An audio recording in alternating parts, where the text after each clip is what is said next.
hours ago, in this, my hometown of Climthorpe, I opened my very first grog shop. Now today, this shop makes the 50th. We will be selling our usual full range of utterly useless rubbish, square hoops, square footballs, cruet sets with no holes, blank books, fattening foods for masochists on diets, silent LPs. We'll be introducing 3 new silent LPs. We Aren't the Champions, You'll Always Walk Alone, and Songs from a Trappist Monastery. There'll also be an exciting new range of useless car stickers, like We've Been to the Shop That Sells Car Stickers, We Haven't Been Anywhere, and This Sticker Doesn't Stick. But you don't want to hear me waffling away all day. Well, there's all this magnificent rubbish inside to be bought, so without further ado, I will call upon my wife, Elizabeth, to perform the opening ceremony.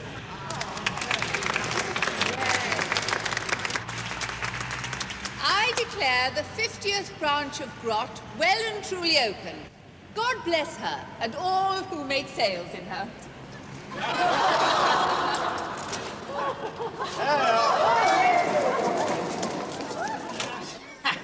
Bit of a turn-up, eh, darling? I open my 50th shop and CJ goes on the dole. I suppose you'll offer him a job. Well, I did say if he was ever in trouble, I'd see what I could do, yes. There's still no jobs for me. We were supposed to be a partnership of equals, remember? And all I do is to follow you about and look pretty. CJ couldn't do that, could he? Yeah, darling, it's funny, isn't it, you know? 25 years under his thumb. It's now my chance to get my own back. Mind you, of course, I shall be magnanimous and generous. I shan't rub it in.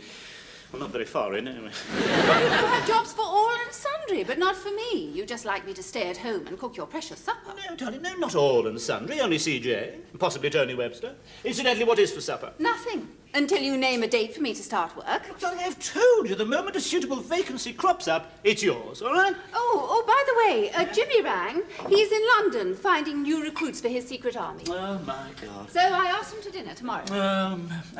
Good. Darling, I may be a little late tomorrow. Do you by any chance remember a secretary I had called Joan, I think it was? She came round here one Sunday when I was in Worthing visiting Mother. You took her upstairs, the whole family came round, and she had to climb down the drain pipe.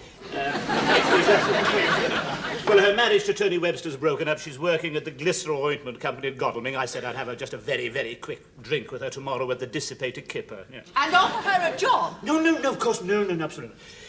Well, I might offer her a job. Look, darling, I can't stand that Miss Erith anymore. I mean, I can't even bring myself to say 22 minutes late, fractured points at East Molesey. I mean, there's nothing in her personality to encourage such intimacy. Intimacy is the reason for having a secretary, is it? No. Joan is more efficient than Miss Erith. And there's still no job for me. Oh. Well, I couldn't very well make you my secretary, could I? I mean, I'd like to, but it's a partnership of equals, remember? So I just have to stay at home and cook the supper. Darling, don't go on and on about the supper.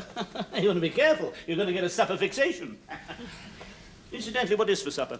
Nothing, until you name a definite date for me to start work. Darling, I told you soon. Isn't that definite enough for you? No. I'm sorry, I refuse to negotiate under duress. I mean, even Mrs. Len Murray wouldn't refuse to cook the supper. I will not discuss your career when there's something like the sword of Damocles hanging over my head. No, it's absolutely ridiculous. June the 1st.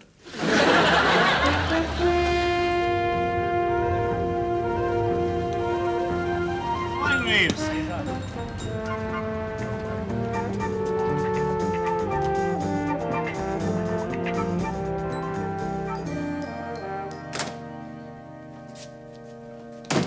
Morning, Miss Erith. 22 minutes late. Fractured. Doesn't matter.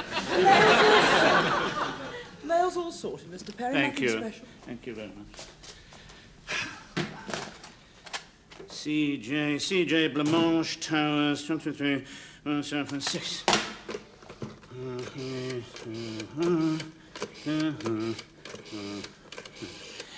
CJ Perrin here. Perrin here. CJ Perrin here. Reggie Perrin, yes, on red. Yes, CJ. Just a vague. Oh, thank you. Yes, yes. Yes, 50 shops now. Yes. Yes, sorry to hear about your little troubles. Just like bankruptcy. Yes. Yes, there's just a vague possibility I might be able to offer you a job, CJ. When will it be convenient for you to come and see me? Tuesday the 1st at 10? Fine, make it Friday the 4th at 3. Goodbye.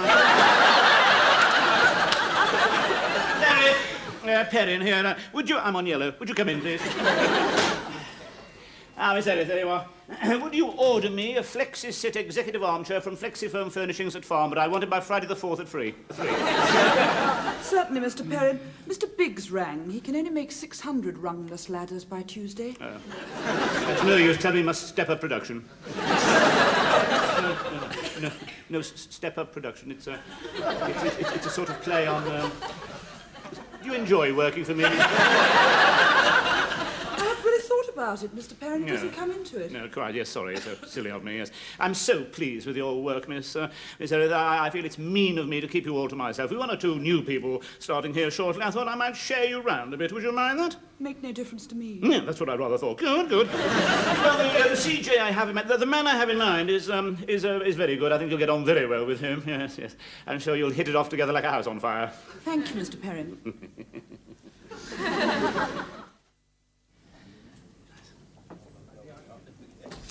This is nice. Yes. So's this, if you don't mind propellers. Have you noticed he's got one on his lip? Joan, I've got a proposition to make. Oh, that sounds promising. I'll give you 50% more than you're getting at the moment.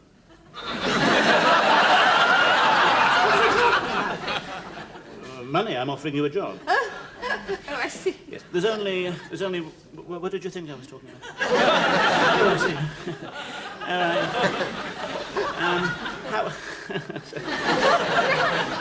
How is work? Oh, it's pretty grim. No. My boss is a big man in ointments. I type letters about wonder cures for blackheads and acne. Oh.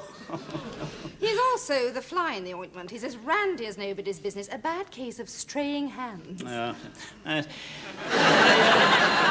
Talking of straying hands, Joan, I was sorry to hear about you and Tony. Oh, I'd rather not talk about that. Yes, of course. Yes, I'm sorry. Yes. There's only one thing, as I say... 10 days of marriage, still on honeymoon, and he goes off with a Finnish model. Yes. There's just one thing I want... length and breadth of the Helsinki raver. There's just one thing I want to say, Joan. This is a purely professional offer of a job, and whatever happened before must not happen again. Huh? Well, nothing happened before. No, what almost happened before mustn't almost happen again. I see. Yes. And if you think those conditions will be too difficult to fulfill... No, I think I should be able to be in close proximity to you without feeling irresistible desire. Good. Well, that's my... Oh. Most satisfactory. I would have to make some conditions as well in that case. Oh, yes, of course, Joan. Yes. Fire away, please. Well, you would have to give me no lecherous glances, no furtive looks when I cross my legs, and no straying hands helping me into my coat at night. Yes, I think that's fair enough, Joan. Perfectly enough. In that case, I think I ought to impose one further condition, phase 3, as it were, of our social contract. If I'm not to look at you crossing your legs, you mustn't cross your legs. Oh. That sounds fair enough, Mr. Perrin. Good. But won't it be a bit uncomfortable? I'm sitting there not touching each other and not looking at each other, not crossing our legs. It'll still be better than Miss Erith. Well, here's to it then. Cheers, Joan. Then you can start on, shall we say, June the 1st? Oh. Good. And as the conditions are not strictly binding as yet in our contract... Thank you, Mr. Perrin. Oh, thank you. Same again? Oh.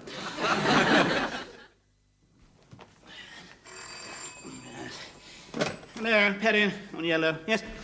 Yes, Miss Elliot, yes. Yes, right. Put him on green, would you? Thank you. Tony, Tony, Tony, yes, just a minute. I told you to put him on green, you put him on red, because I'm on yellow. Tony Webster, Reggie Perrin here. There's a vague possibility I might be able to offer you a job. Come and see me on Tuesday the 1st at 10, would you? Right, thank you. Bye. Yes, Perrin, on yellow. Hello, yes. Yes, CJ's arrived. Good, show him in. Thank you. 1, 2, 3, 4. Make him sweat outside the door. 5, 6, 7, 8. Always pays to make them wait. 9, 10. Come!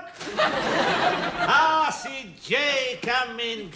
Good to see you. Do sit down, CJ. Thank you, Richard. That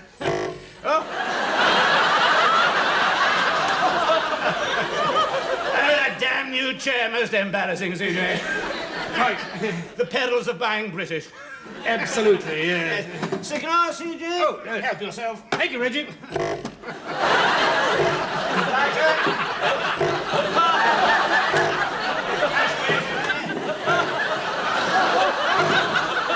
Yes.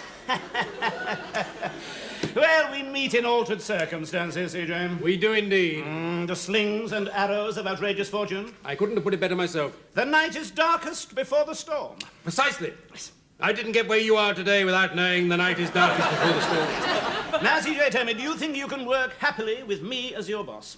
Reggie, you've asked me a straight question. I'm going to give you a straight answer. I've always taken great pains not to talk in cliches. You have, CJ? Mrs. CJ and I have always avoided cliches like the plague. Absolutely, CJ. A cliche to me is like a red rag to a bull. However, there is the exception that proves the rule, and there is a cliche which fits my situation like a glove. And that is? Necessity is the mother of intention. Very apt. In other words, Reggie, I am forced to consider working for you. What's your offer? The same in real terms as you gave me at Sunshine Desserts. You drive a hard bargain, Reggie. Yes, CJ. I want you to work on our new expansion into Europe, Eurogrot. And you will be directly accountable to our head of expansion, brackets, Europe, brackets. Huh? I'll take the job. Good, fine, that's splendid. I've got a nice, friendly secretary lined up for you. And you can start on, shall we say, June the 1st? Splendid, that'll give us time to get an office ready for you. Ah, yes, I'm a bit of a stickler for offices. I didn't get where you are today without being a bit of a stickler for offices. I'll get something like this. Good heavens, no. You'll get something like you gave me at Sunshine Desserts. You always said how nice it was. Well, there's one consolation, Reggie. I shan't have to work with that upstart Tony Webster. Yes, quite. I was wrong about him, Reggie. An upstart. The older he gets, the younger he tries to talk. Absolutely. Incidentally, CJ, that's a grot ashtray you're using. It's got no bottom.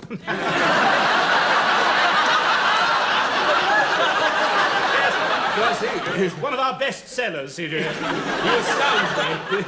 Yes, now there's just one more point, CJ. Yes? Do you think you can take on a new and challenging job in a highly modern business concept with drive and enthusiasm? I'm sure I can. Good, because we aren't one of those dreadful firms that thinks a man's old-fashioned just because he's over 50. Goodbye, CJ.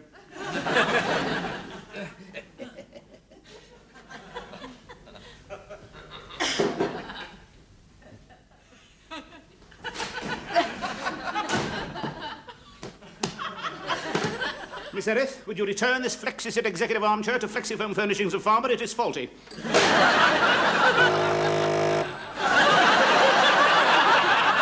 Thank you.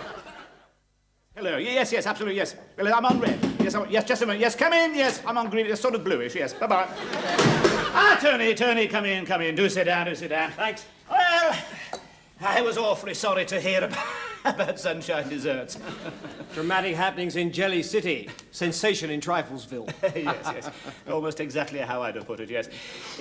And what... help yourself to a cigar. No, thanks, Reggie. Health City. Yes. And what are you planning to do next? Well, I've had lots of fantastic offers. Yes, of course. Don't know which one to take. Yes, so my offer of a job is rather pointless. Well, look. This is cards on the table city. Yes. Obviously, in the long term, Tony Webster's still the lad. He's the kiddie. Absolutely no question, but in the short term... Nothing. That's what I think. Now, I can offer you a job starting on, shall we say, June the 1st, Tony? Great. Good, splendid, and I hope you'll enjoy working with us here. Well, I'll enjoy it more than I did at Sunshine Desserts, I can tell you. I'd had CJ up to there. At least I won't be seeing him again. Yes, quite. Talking of Sunshine Desserts, you know, Tony, I accidentally bumped into Joan the other day. She is an attractive woman, isn't she? Oh, sure. It's got good form. Nice pair of Bristols on it. Tony, don't you think it would be rather nicer to say of the woman who, after all, is still your wife, she's a charming, attractive lady, rather than sure it's got good form, nice pair of Bristols on it? Yeah, I'm sorry, Reggie, you're right. It's just that I really mucked the whole thing up, you know. I'm afraid that's someone else I'd rather not see again. Yes, quite, yes. Miss Edith, would you I'm on yellow. Would you send in head of expansion brackets, UK brackets? Thank you. Your new boss. Great. Yes. Who? David Harris-Jones. What? Yes, David Harris-Jones. You mean I'm to be under David Harris-Jones? Yes. Hell's bells. Yes. Come. There. Hello, Reggie. Hello, Tony. Super. Tony's coming to work with us. Super. He'll be working under you, David. Under me? Yes. Hell's bells. Yes. Great. Super. The great day has come, darling. June the 1st has dawned. At last. Yes, you've got a nice big office, lovely big office. On the door it says Elizabeth Perrin, Head of Expansion, brackets, Europe, brackets. I'll introduce you to your assistant. He's an awfully nice chap. You'll get on awfully well. Go on, darling. There's your handbag. Thank you, darling. Umbrella. Thank you, darling. Umbrella. Thank you, darling. Briefcase. Thank you, darling. Briefcase. Thank you, darling. Have a good day at the office. I will. Back at the usual time. Yes.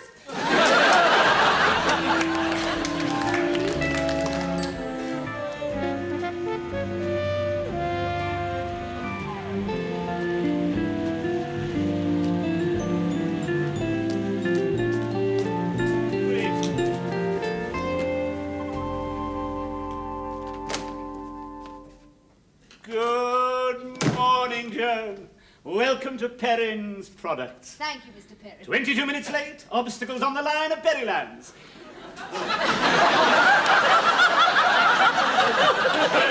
When you have a moment to spare, could you retrieve my umbrella, which is hanging on a parking meter in Cobbler's Lane? The meter does not need feeding. Thank you. Well... Take a letter. To the manager of all grot shops, dear sir. No, don't cross your legs. Sorry, Reggie. That's all right, it's all right. To the manager... You better not call me Reggie either, Mr. Perrin from now on. Sorry, Mr. Perrin. That's all right, Joan. To the manager of all grot shops... If I'm not to call you Reggie, Mr. Perrin, perhaps you shouldn't call me Joan? Ah, good point, Joan. Mrs. Webster. Oh, no, I don't want to be called that. I've reverted to Miss Greengross. Oh, I see. Right, Miss Greenwood. And to the managers of all grot shops, dear sir, we are shortly introducing our new range of non-stick glue, which... Joan, Miss...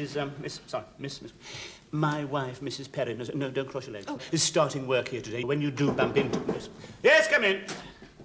Oh, darling, how are you? Hello, darling. This is my new secretary, darling, Joan. Not exactly new, darling. Hello. No, not exactly new, darling. It's more of an old darling. An old secretary. Oh, well, we're old friends, darling. Joan's been to our house. Oh, yes, so I have. Unfortunately, I was away at the time, darling. Yes, that was unfortunate, yes. CJ, come in. Ah! Elizabeth? CJ. Joan? CJ. Yes, you all started work this morning. Isn't that nice? CJ isn't... Yes. He's your assistant. Oh. Lovely. You don't sound pleased with the prospect. Oh, yes, of course I am, but I just don't like being presented with the fait accompli. Let's hope that I'm not a fait accompli worse than death. Oh, that's very good, CJ. Very amusing. Very droll. Yes, come. Ah, Tony! CJ! Tony! Joe! You didn't tell me they were working here! they all started work this morning. Isn't it nice? We're going to be one big happy family. Super. An extensive range of grot shops in Holland. In fact, my wife is at this very moment in Amsterdam with her assistant, and we are already preparing publication of our new Dutch dictionary, in which every word of the Dutch language will be alongside its equivalent in Dutch. It's meaningless, Mr. Perrin. Exactly, it's double Dutch. Do you know, Joan, when I started you here on the same day as Tony in adjoining offices, I thought you might bring you together, but no. He hasn't spoken to me, Mr. Perrin. No. Well, from my knowledge of human nature, I think it's possibly because he thinks he's made a bit of a muck up of it and doesn't quite know how to speak to you. Oh, well, I ought to make him notice me. Perhaps I ought to try to make him jealous, Mr. Perrin. That is a good. Make him think of you as an attractive and desirable woman. Yes, which of course you are. Yes. I ought to go out with another man. Ah, now that is good thinking, Joan. Yes. Walk past Tony's flat, have a little kiss, just enough to make him jealous. Yeah. Ah, very good idea. Yes, now, question is, which man? That's the thing. Needs to be somebody safe. Yeah, of course, yes, somebody safe, yes. Somebody married, even. Somebody, that's it. Somebody safe, somebody married. With his Somebody wife safe. away, Yes. lonely but safe. Perfect. Somebody safe, somebody married. With his... Oh, so absolutely out of the question. No, remember our social contract. Well, surely our social contract can be breached, Mr. Reached, certainly. Phase 3, Joan, phase 3. No, I'm sorry, no. Absolutely out of the question.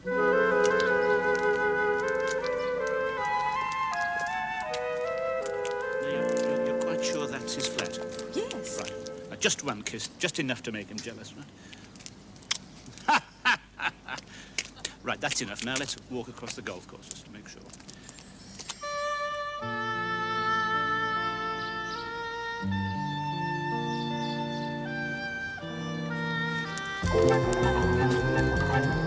Joan, I'm sure we've made him jealous enough by now.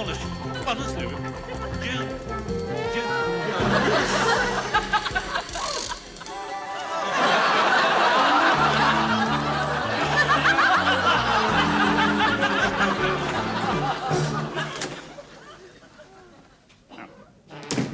Morning, Joan. Morning, Mr. Perrin. 22 minutes late. A badger ate a junction box at New Malden. I slipped into Tony's office on the way in. Oh, good. Yes, I said, just come in to check your invoice manifests, Tony. Actually feeling a bit stiff, as a matter of fact. Went for rather a long, pleasant walk last night with Joan. Funnily enough, we went past your place. You may have seen us. And... What did he say? He said he was out. Well, maybe it is a bit too public to make him jealous. I wonder, may I come over to your house this evening? Come over to me. Just certainly not. You remember what nearly happened last time? Good, I'm sorry. That was absolutely my last word. No. Sherry? Why not? Yes. You're absolutely right, of course, Joan. Yes, now that I'm balanced and successful and happy in this way, of course we can meet without anything happening just to make Tony jealous, of course, yes. Cheers. Cheers. I bet he's eating his heart out at this very moment. Imagining all sorts of dreadful goings-on. Yes, not realising what, in fact, controlled, respectable adults we are. Speak for yourself. Joan, no, please. Do you remember the last time I was here, Reggie? Yes, of course I... Not likely to forget it, am I? It's not every day a beautiful lady comes to my house, I take her upstairs and the whole family comes. She has to climb down the drain pipe. You were very relieved when they all came round. Of course, I wasn't relieved. You'd be silly. But if I said, come upstairs now, you would be terrified. Of course, I wouldn't be terrified. You said, come on, I'll be up those stairs before you could say, I'm all right, Jack Robinson. What? Oh, no, don't be silly. You said you'd be up there in a shot. Oh, that was a hypothetical, Jack Robinson. No, there's Elizabeth and Tony. No, Joan, please, Joan. Oh, it's my sherry, look.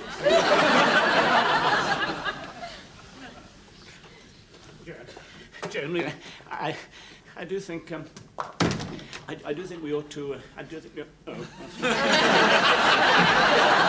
once again, and in your Jubilee year, too. You really... No. Oh. So, see, you haven't got buttons on this dress, or sort of, A zip? Yes, sort of zip, It's yes. much easier to undo. Yes, I imagine it is, yes. Well, have a go. Oh, yes, sorry. No, I haven't got... British zips are pretty good, aren't they? I haven't got any zips. I've got buttons, really, more than... Anyone at home? Oh, no!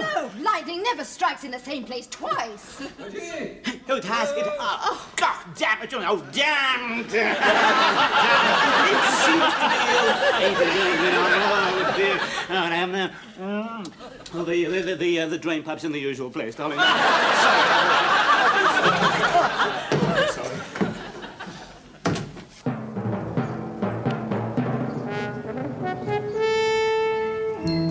Morning, Reeves. Thank you. There we are. Right. Thank you.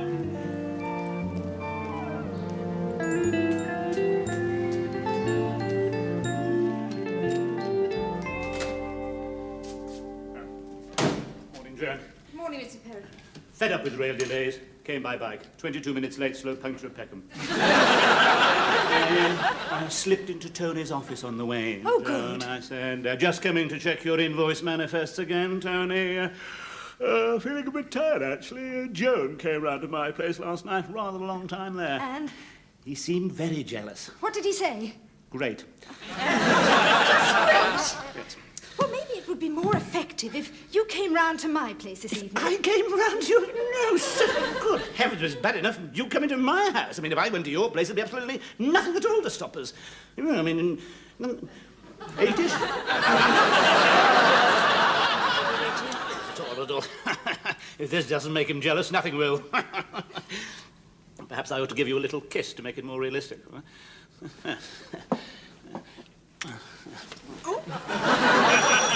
Oh, damn, who's that?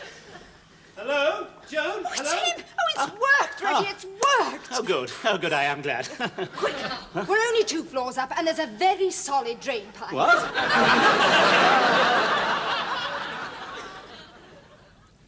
It's nice to be home, having a quiet cup of tea. Yes. Did you have a nice time in Amsterdam with CJ? Quite nice, considering. How did you get on? Fine, yes, I found one or two things to do, yes.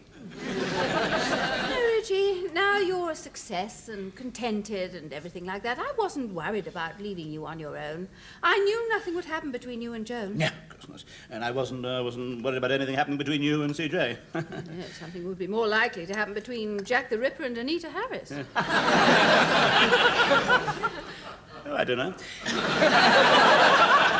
You know, something rather nice happened while you were away, darling. Yes, Joan and Tony Webster have been reconciled. Yes, marvellous, isn't it? Yes, apparently she managed to find some way of making him jealous. I don't know what it was. So everything's rosy in the garden? Yes, I didn't get what I am today without knowing when everything's rosy and... What? Did you? I just used one of CJ's phrases. I'm not getting to be like him, am I? No, Reggie, of course you're not. God, I mean, I didn't get what I am today without getting to be like... Done it again. Oh, my God. Oh, now, Reggie, don't sigh. You're supposed to be happy. Yes, I am, aren't I? What does my happiness mean, darling? What does my success add up to? And every morning I get up, get dressed, go downstairs, have breakfast, leave the house, go down Coleridge Close, turn right into Tennyson Avenue, left into Wordsworth Drive, catch the train, arrive 22 minutes late, walk to Perrin Products, go in, dictate letters, hold conferences, make decisions, have lunch, make decisions, hold conferences, dictate letters, leave the office, catch the train to Clinthorpe, arrive 22 minutes late, walk up Coleridge Close, right into Tennyson Avenue, left into Wordsworth Drive, go into the house I left that morning. You aren't going to start behaving oddly again, are you? No, of course, no, darling, no. I'm just a little tired, that's all, just a little tired. Yes, of course you are. Well, don't forget, we're going to see Mother on Sunday. Yes.